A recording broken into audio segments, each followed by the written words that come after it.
Somewhere on the road to commanding the attention of idle thumbs across the Western Hemisphere, Call of Duty lost its way. It's difficult to pin down the exact date, but it might have at least started when developer Infinity Ward first hung up the M1 Garand and thrust an M16 into our hands.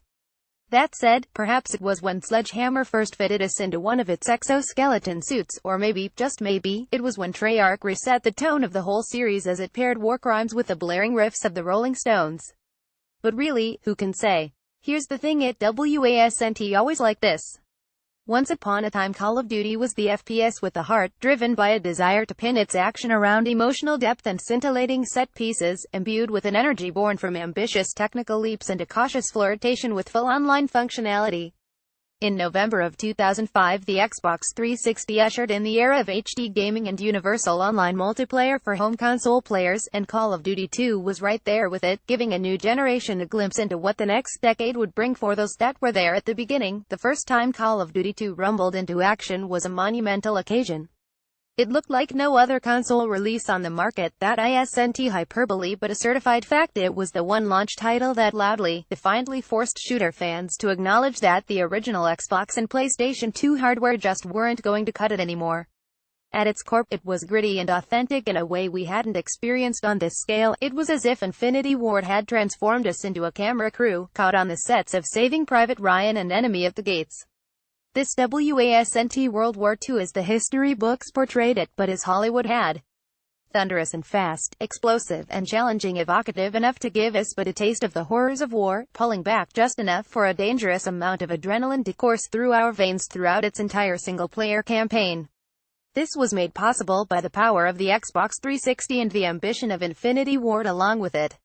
The studio's proprietary IW Engine 2.0, a modified version of ID Tech 3, first used in the original Call of Duty, ensured it would be able to properly expand the scope of the series' combat, visuals and overall battlefield experience without having to make any sweeping concessions to its base vision.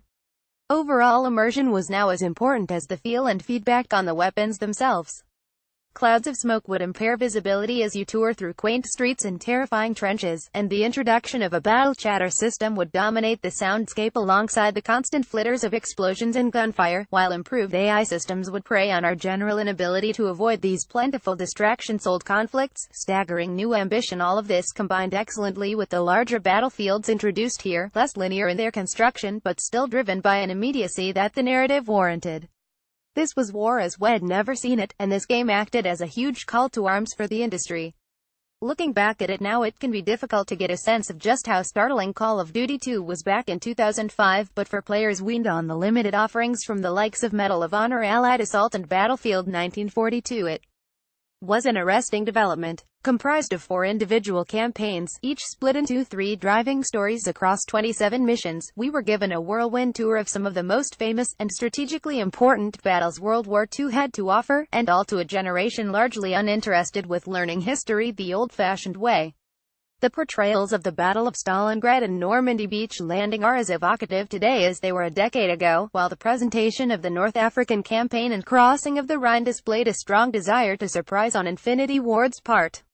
There's something special about Call of Duty 2's campaign because it understands, and expertly demonstrates, restraint.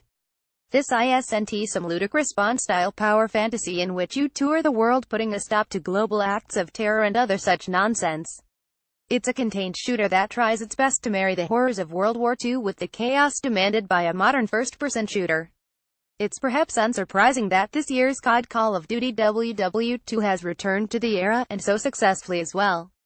In Call of Duty 2, Sledgehammer Games had a truly special template to refer back to. This article originally appeared in GameStem magazine. For more great coverage, you can subscribe here.